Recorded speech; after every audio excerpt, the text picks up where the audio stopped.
제가 한번 이 이야기를 좀 드렸었는데 교사의 벗이라고 하는 기독 월간지 소개를 좀 드렸었습니다. 20년 이상 발행해 오은 그 강정훈 목사님 이야기를 좀 들려드렸는데 그분 이야기가 그거였습니다. 기억을 한번 더듬어 보시면 요즘 이 시대의 기독교와 불교는 서로 좀 바뀌어가는 것 같다. 서로 상황을 바꿔가는 것 같다. 그 얘기를 드렸습니다. 무슨 얘기냐면 이분의 지적은 교회는 자꾸 점점점 세상을 떠나서 기도원으로 또는 저 산속으로 경건의 집으로 뭐 해서 이렇게 그리고 교회도 전원교회로 이렇게 자꾸 벗어나보고 좀 안쪽으로 들어가 보려고 그래서 교회가 조금만 규모만 갖추면 다 기도원이 하나씩 있어요 산에. 그래서 그냥 기도원으로 가고 그 수도원으로 가고 자꾸 이렇게 이쪽으로 가려고 아주 애를 쓴다는 거예요. 그런데 그에 반해서 불교는 점점점 도심으로 내려오고 있다는 거예요. 근데 이게 속도가 좀 빠르진 않으니까 우리가 그걸 잘 못 느끼는 건데 이미 진행이 뭐 많이 됐어요. 지금 여기 딱 성남초등학교 사거리에서 쭉 올라가면 중원탑이 있고 왼쪽으로 들어가면 큰 절이 하나 있습니다. 대대적으로 공사를 했어요. 처음엔 저는 아파트가 막 엄청 짓고 있었거든요. 그래서 아파트 공사나 그랬더니 사찰 공사였어요. 그래서 그 주변에는 이미 이제 완전히 도심 한복판에 들어있는 거가 됐어요. 이제 봉국사라고 가보셨 분이 계시나요? 그 지나도 가보는데 저도 그리 자주 지나가는데 딱 한복판에 다 있습니다. 그냥 이 동네 마을을 다 품고 있습니다. 그런가 하면 저 삼성동에 가시면은 테크노 완전히 그 코엑스몰이라고 해서 어마어마한 그 도심 한복판에 삼성동 코엑스몰 가장 한복판에 봉은사 절이 딱 있습니다. 교회도 그런 위치에 그렇게 자리 잡기가 어려운데 아무튼 저 서초동에 가면 사랑의 교회가 딱 잡고 있는데 거기 못지 않습니다. 아니 평수로 따지면 거기다 훨씬 넓어요. 봉은사가 딱 자리 잡고 있습니다. 우리 주변에 많습니다. 예전에 섬겼던 교회는 그 아파트 상가에 돼 있었으니까. 여러분 이 부분을 얘기하면서 그 강정훈 목사님은 한 가지 염려를 합니다. 우려를 합니다. 현대인들이 자신들의 삶과는 유리돼서 그냥 끼리끼리 모여서 교제하며 산속으로 떠나버리는 종교에 대해서 호감을 갖겠는가? 현실 생활에서 종교를 실천하려고 하는 생활불교나 가톨릭에 호감을 갖게 되는 것이 당연한 것 아닌가? 그러면서 이런 추세로 시간이 지나서 이제 어느 세대를 바뀌고 나면 그야말로 교회는 산속 종교가 되고 불교는 도심 종교가 되지 않을까. 이제 이런 염려를 좀 피력한 것을 제가 소개한 바가 있습니다. 여러분 우리 시대에서 벌어질 것 같지는 않지만 그러나 우리 삶 속에서 벌써 벌어지고 있고 여기서 또 귀담아야 될 것은 우리가 산속으로 들어가지는 않았지만 지금 이렇게 세부존 안에 이렇게 우리가 있는데 한복판에 들어와 있잖아요. 우리가 지금 성남의 한복판 그것도 모든 사람의 생활의 한복판에 우리가 들어와 있는데도 불구하고 여기서 우리끼리 그래서 바깥에서 저 사람들 뭐 하는 거지? 자기들끼리 모여다니면서 식사도 하고 거기서 막 즐겁게 웃음소리가 들려나는데 도대체 뭐 하는 거지? 이렇게 유리돼 버리면 그래서 이 세상 사람들의 삶과 유리돼 버리면 이 교회는 하나님이 기뻐하실 수가 없는 거예요. 이 세상 한복판에다가 이 교회를 우리 처음 교회를 세워놓으신 것은 이 세상을 섬기라는 뜻이거든요. 세상을 구원하라는 뜻이거든요.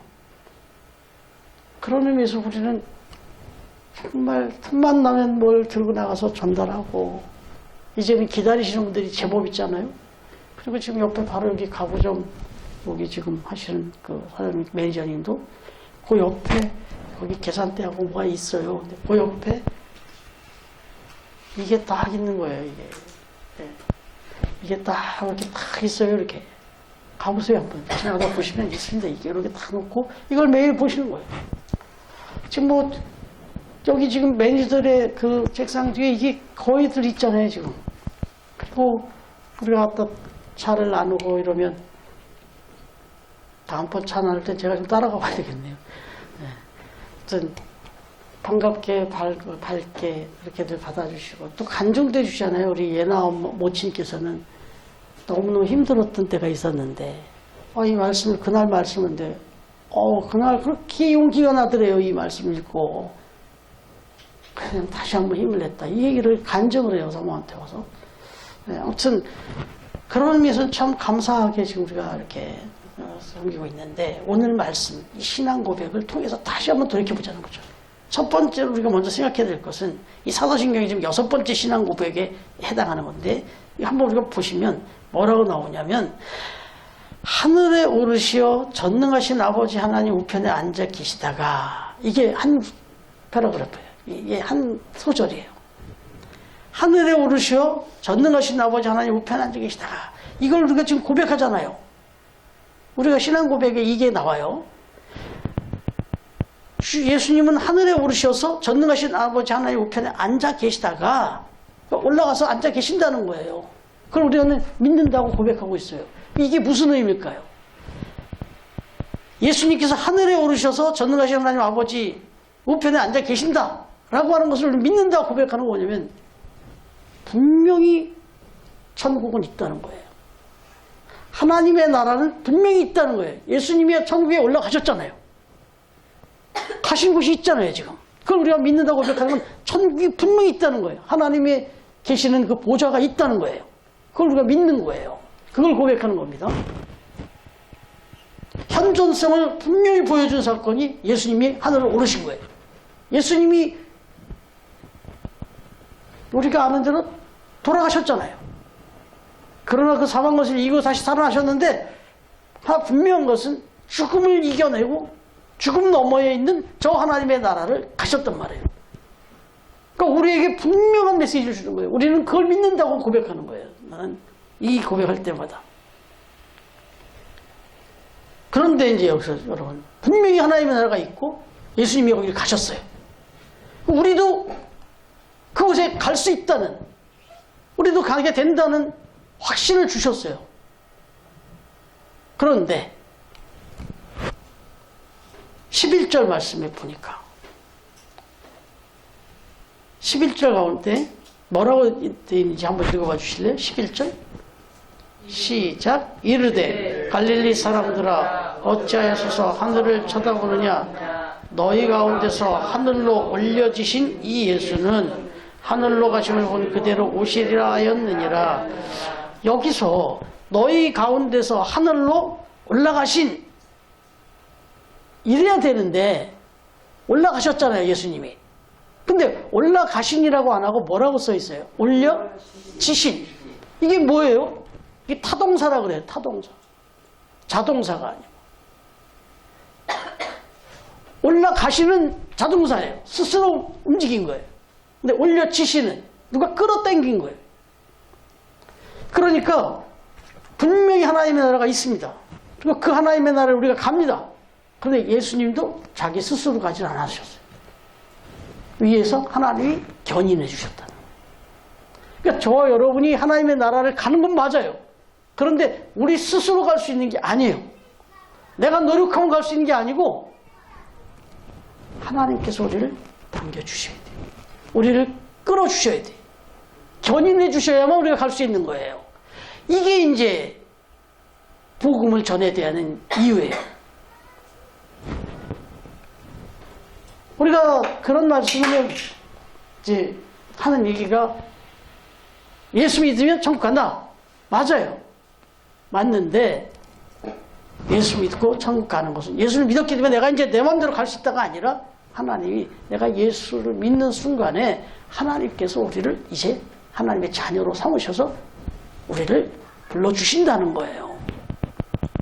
여러분, 이게 뭐가 다를까요? 내가 얼마든지 갈 수 있는 것과 하나님이 우리를 끌어주셔야 갈 수 있다는 것과, 이건 분명히 차이가 있어요. 생각해보면 어떻게 차이가 나느냐. 우리가 이제 승천을 할 수 있다. 우리도 똑같이 하나님의 나라로 승천할 수 있다는 걸 우리가 믿는다고 고백했는데, 그랬을 때 우리는 이제 다 하나님의 나라로 간다 라고 한다는 걸 결정했을 때, 그럼 이 세상에서 삶은 어떤 의미가 있느냐, 이런 얘기가 나오는 거예요. 지금 우리가 이 세상에 사는 이 세상에서 삶은 어떤 의미가 있냐. 이제 다 천국에 갈 건데, 여러분, 우리는 먹기 위해서 삽니까? 살기 위해서 먹습니까? 이거 아주 너무 쉬운 얘기 같은데 철학자들의 오늘까지도 고민이에요. 수천 년 동안 철학자들이 고민하는 고민이에요. 먹기 위해서 사냐, 살기 위해서 먹냐. 이 얘기는 다 맞는 말이라는 얘기예요. 다 맞는 말. 그런데 하나 아주 허무하잖아요. 뭐가 빠졌잖아요. 먹기 위해 산다, 살기 위해서 먹는다. 이 두 가지만 놓고 보면 동물이잖아요. 동물. 그렇지 않습니까? 뭐가 목적이 빠졌잖아요. 그냥 존재성만 얘기하는 거지 목적성이 빠져버렸단 말이죠. 왜 먹고 왜 사냐가 빠졌잖아요. 왜 먹냐? 그냥 살기에 먹는다라는 거, 이 단순한 이 본능적인 것만 따지면 너무 허무해요, 인생이. 그래서 목적을 잃어버리면 사람들이 허무해지는 겁니다. 목적 없이 살게 되면 허무해지는 거예요. 그래서 중독에 빠지게 되는 거고, 마약을 하게 되는 거고, 열심히는 사는데 목적을 모르니까 허무해지는 거예요. 내가 이렇게 살아서 뭐야, 어떻게 하겠다는 거예요. 이 목적을 주는 게 천국이에요. 목적이 천국이라고. 다시 말하면 우리는 어떻게 하면 하나님의 나라에 올림을 받을 수 있을 것인가. 그리고 하나님이 우리를 딱 견인해서 우리를 불러주실 때 부끄럽지 않기를, 그렇게 살아야 되지 않겠습니까? 정말 하나님 보시기에 너무 부끄럽게 사는데 하나님이 우리를 견인해 주시면 얼마나 부끄럽습니까? 그래서 중요한 것은 우리가 지금 살아가는 이 세상의 삶은 저 하나님의 나라를 간다라는 것을 우리가 확신할 때 준비하는 과정이다. 이 땅에서 살아가는 우리의 삶은 준비 과정이다. 이렇게 이해하시는 게 가장 정확한 목적이라는 거죠. 그래서 이 세상에서 삶은 때로는 고난을 당하고 어려움을 당하고 아플 수도 있고 또 뭐 건강할 수도 있고 좀 형통할 수 있고 또는 고난을 당할 수 있는데, 이 모든 것들이 다 준비 과정으로 보시면 의미 없는 게 하나도 없는 거죠. 다 의미가 있는 거죠.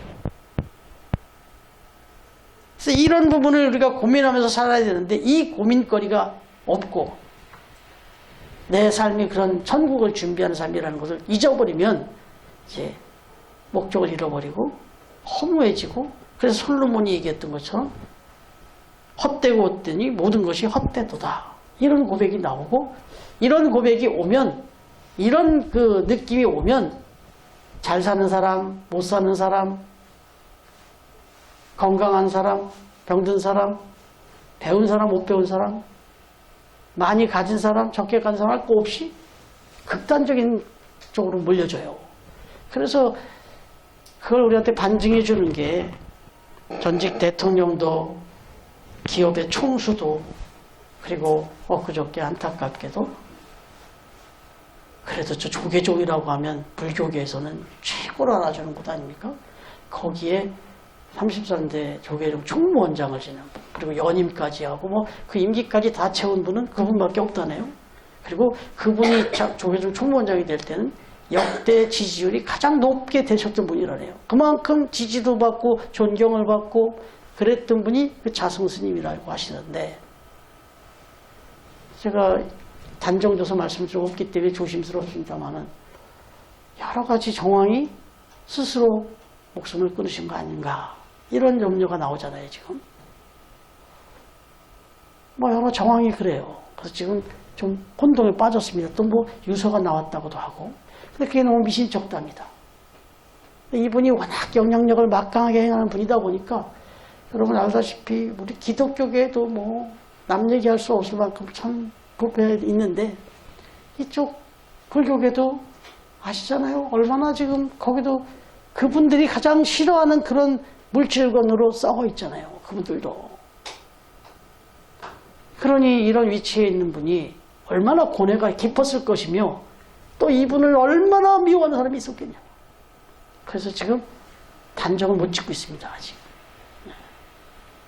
여러분 그렇게 끝낼 수밖에 없는 건 그 대가 견성을 했다는 스님도 목적을 잃어버리니까 그냥 이런 비극을 맞습니다. 단순 화제로 보기가 어렵다고 하잖아요. 여러분 알렉산더 대왕 이야기도 한번 드렸는데 세계를 정복했다는 그분이 막상 임종을 앞두고 유언하기를 자기 관에 구멍을 내서 손을 내놔라. 세상을 다 정복한 대왕도 떠날 때는 아무것도 가져가는 게 없다 하는 걸 보여줘서 세상을 깨우치고 싶다. 우리 선보님 선생님 늘 그 말씀하시는데 공술의 공수고 그걸 아주 웅변해 준 분이 이 사람이죠. 여러분 수의 이제 시신을 감싸주는 그 수의에는 주머니가 없다 뭐 이런 말도 하잖아요. 그만큼 이 하늘에 오르셔서 전능하신 하나님 편안에 계시는 이 하나님, 이 예수님, 이거에 대한 믿음이 없이 살면은요, 이 세상만 바라보면 참 비참합니다. 참 허무합니다. 그러나 우리는 이 세상을 살면서 항상 목적이 있어요.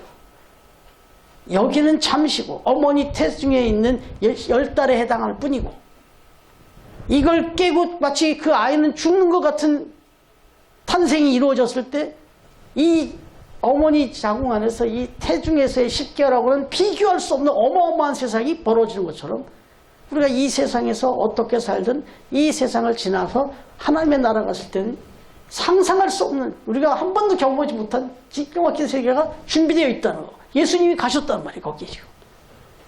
그걸 생각하면서 거기에 맞는 준비된 삶을 우리가 산다라고 생각하면 힘들든 어렵든 어떤 면에서는 국가대표 선수가 태능 선수촌에 들어가서 더 많은 땀을 흘리고 더 많은 절제를 했을 때 그 본무대에 가서 영광을 누리듯이 우리는 이 세상 살면서 조금 힘들 수도 있어요. 좀 어려울 수도 있어요.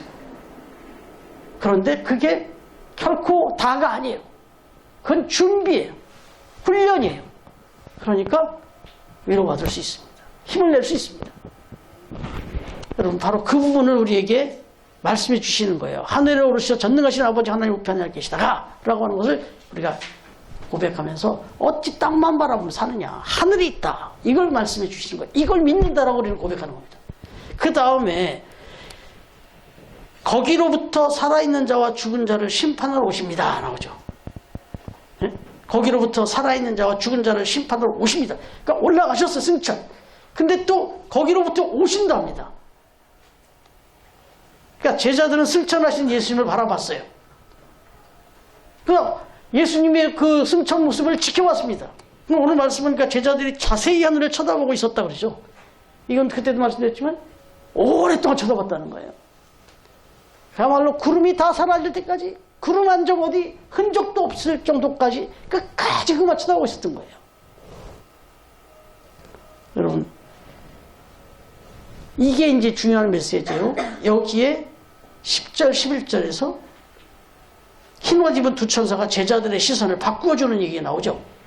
이렇게 그냥 멍하니 지금 망연자실 하늘만 쳐다보고 있었어요. 천국에 대한 소망이 커진 건 사실인데 또 그것만 쳐다보고 있네. 그래서 11절에 뭐라고 나오죠? 같이 한번 읽어볼까요? 11절 다시 한번 시작. 이르되 달리 사람들아 어찌하여 하늘을 쳐다보느냐. 너희 가운데서 하늘로 올려주신 이 예수는 하늘로 가심을 본 그대로 오시리라 하였느니라. 아멘. 여러분 이 말은 또 어찌 또 하늘만 쳐다보고 있냐. 땅만 쳐다보고 사는 그분도 답답한 얘기지만 또 하늘만 쳐다보고는 이 이단들의 특징이 그거잖아요. 종말론을 막 강조하면서 이 세상 거 다 의미 없다. 하늘 바라봐라. 그러니까 뭐 재산 팔고 뭐 다 갖다 바쳐놓고 그냥 기도 안 해서 그냥 살듯이 그렇게만 살아라. 신비주의에 빠져갖고 막 그렇게 살아라 그러잖아요. 그건 안 되는 거죠. 여러분 만약에 제자들이 그렇게 예수님이 천국을 바라보면서 예수님이 그 천국에 올라가는 거 그러면서 와 우리도 저기 올라가야 되겠다. 그저 그것만 바라고 그날부터 그냥 계속 기도만 하고 그냥 거기서만 있었으면요. 교회는 어떻게 세우고 전도는 어떻게 하고 어떻게 선교가 됐어요. 만약에 제자들이 그러고 있었으면 우리 지금 이 시대에 이 복음이 여기까지 왔겠냐고요.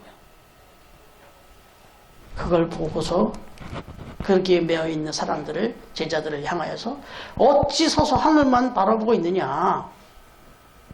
이 예수는 하늘로 가신 분들은 다시 오실 거니까 이 뒷말은 너희 할 일을 하라는 거죠. 그래서 이걸 받고 내려와서 교회를 세우고 다시 오실 그 주님을 맞을 준비를 하는 거예요. 더 열심히. 왜? 이제는 핍박받고 그 도전받을 때 무서워하고 두렵고 도망갔던 제자들이지만 확실하잖아요. 이제 예수님이 분명하게 하나님 나라로 갔잖아요. 그리고 거기서 지금 오신다잖아요. 준비 다 하고 오신다잖아요. 그러니까 이제는 우리는 준비해야죠. 오셨을 때 그 오실 날을 맞을 준비를 하는 거죠. 그래서 열심히 더 그때보다 더 이젠 뭐 죽어도 상관없다. 하나님이 예비하신 곳이 있으니까. 그래서 그 다음부터 이 사도행전 이 말씀 강의할 때 봤지만 정말 예수님보다 더 큰 일을 하잖아요. 어마어마한 일들을 하지 않습니까? 베드로도 바울도 나머지 모든 제자들도 12명의 제자들이 다 순교했다잖아요. 다. 그것도 예수님이 십자가 달려 돌아가신 건 약과예요. 거꾸로 십자가에 달려서 죽질 않나? X자 십자가에 달려 죽질 않나? 뭐 그것도 막 예루살렘과 뭐 갈릴리 뭐 이 정도가 아니고 인도 어디 뭐 전 세계로 흩어져서 여러분 빌립보서 4장 8절에서 9절 이거 한번 찾아서 읽어주시겠습니까? 빌립보서 4장 8절에서 9절. 이래서 이 마지막 때가 됐을 때 특히나 이렇게 주님이 십자가에 달려서 이제 부활하시고 천국에 올라가서 이제 우리에게 맡겨준 바 이 마지막 시대 저와 여러분이 살아가는 이 시대에 주님이 다시 오실 그날을 기다리면서 해야 될 일이 있는데 어떻게 해야 되느냐? 빌립보서 4장 8절에서 9절입니다. 찾으셨으면 네, 찾으신 분이 한번 읽어주시겠어요? 같이 읽으면 됩니다. 찾으신 분들들 한번 같이 읽겠습니다. 시작. 들어. 무엇이든지 달래며 무엇이든지 경건하며 무엇이든지 오르며 무엇이든지 경건하며 무엇이든지 사랑받을 만하며 무엇이든지 칭찬받을 만하며 무슨 덕이 있든지 무슨 기임이 있든지 이것들을 생각하라. 너희는 내게 배우고 받고 듣고 본 바를 행하라. 아멘. 아멘. 여러분 여기 보니까 뭐 이건 뭐 완벽하게 살라는 것 같아요. 그냥 이제 마지막 때가 됐어요. 이 마지막 때들에 무엇이든지 어떤 상황에서든지 참되고 경건하고 옳고 정결하고 또 사랑받을 만하며 칭찬받을 만하며 덕이 있든지 무슨 길이 있든지 이것들 생각하라. 마지막 때가 될수록 더 정결하게 사는 거예요. 더 참되게 살라는 거예요. 더 진실하게 살라는 겁니다.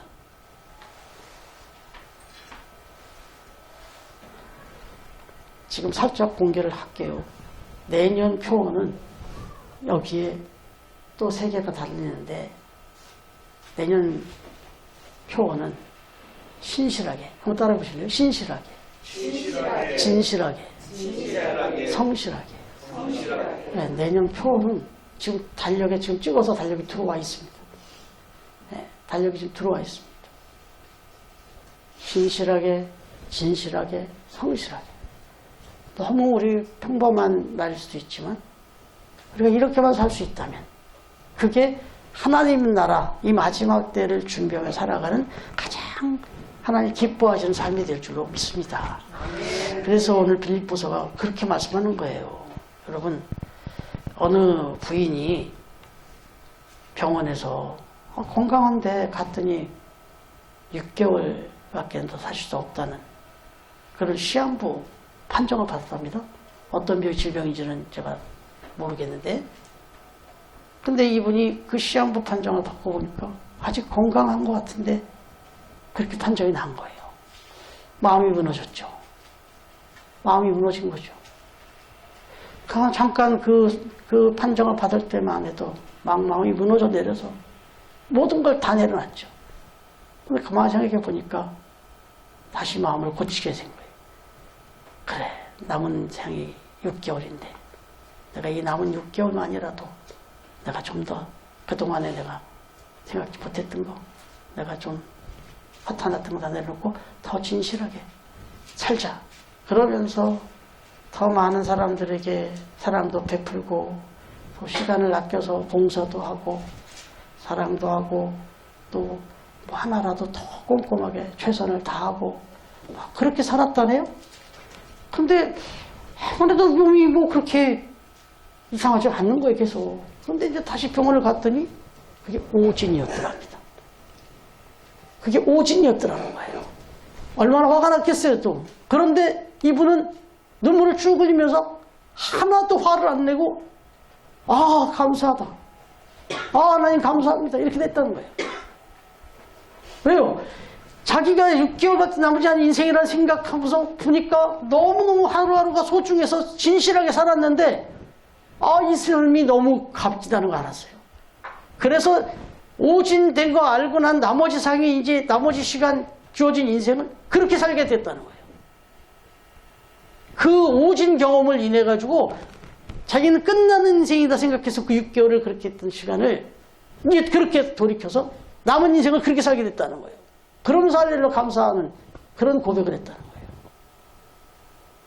그럼 이게 저 하나님의 나라 천국을 생각하면서 우리의 마지막 때가 있다는 거잖아요, 또. 그리고 여기보다 훨씬 기가 막힌 곳이 있다는 거잖아요.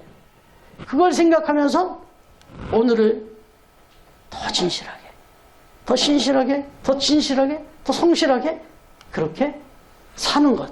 이게 하나님이 원하시는 거다. 여러분, 마지막으로 하나 더 볼 것은 지금 11절 우리가 봤는데 거기서 우리가 또 하나 찾게 되는 게 결국 우리가 신실하게 진실하게 성실하게 이 마지막 때 살아가야 되는데 여기 보니까 너희 가운데서 하늘을 올려주신 이 예수는 하늘로 가심을 본 그대로 오시리라. 이 말 속에 뭐냐면 결국은 예수님을 바라보라는 거예요.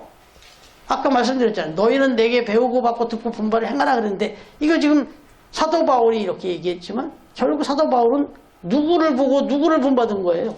예수님이에요. 우리도 마찬가지인 거예요. 승천하신 예수님을 바라보면서 사는 겁니다.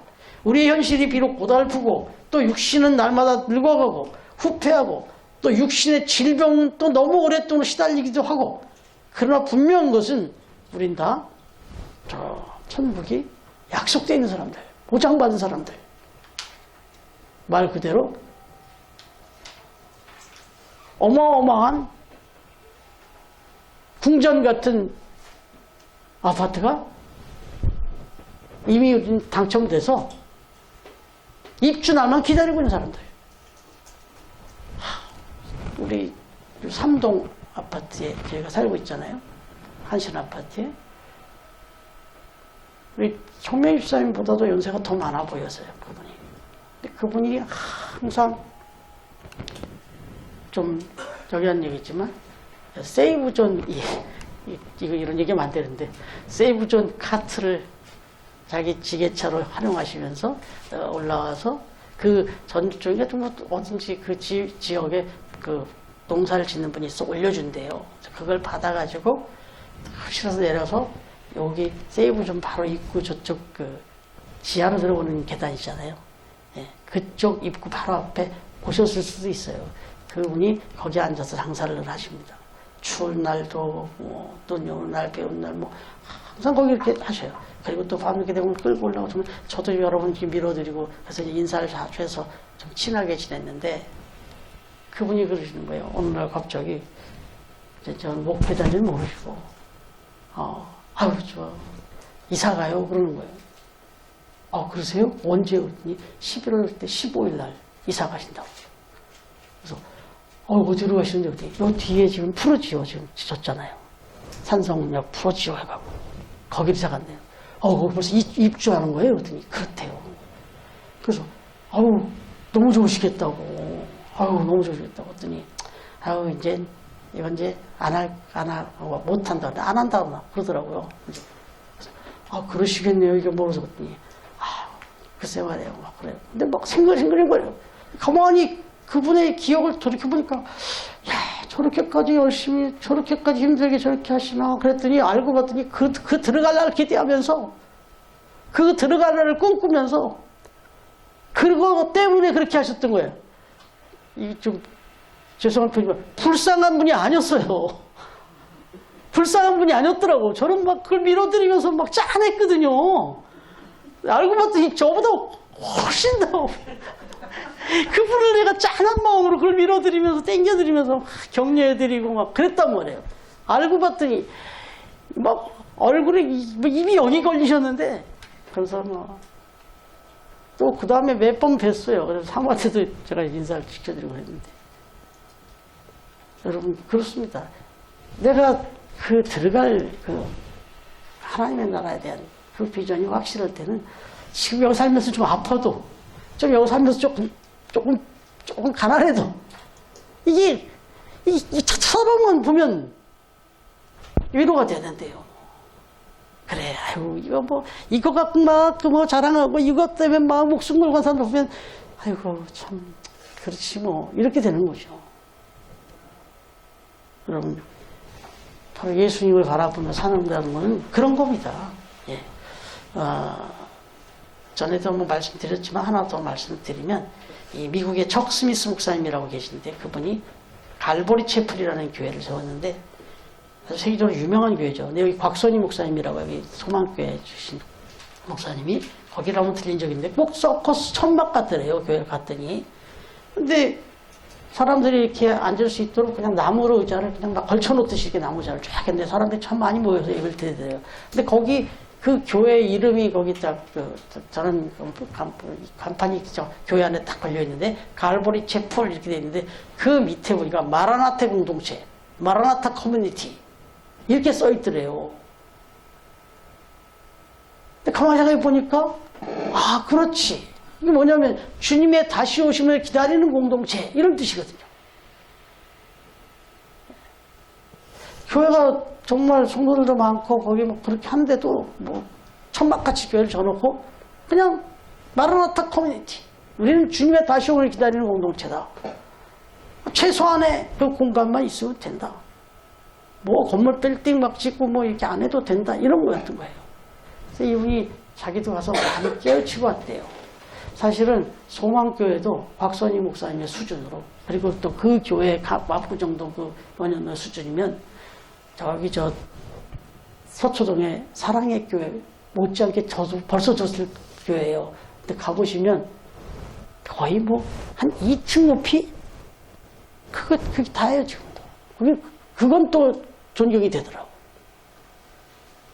물론 그 안에도 여러 가지가 세속적인 게 있지만 소망교회는 그래요 지금. 건물 때려지려면 어마어마하게 졌을 수 있는 교회가 소망교회인데 안 졌어요. 아마 이런 마인드가 있었던 것 같아요.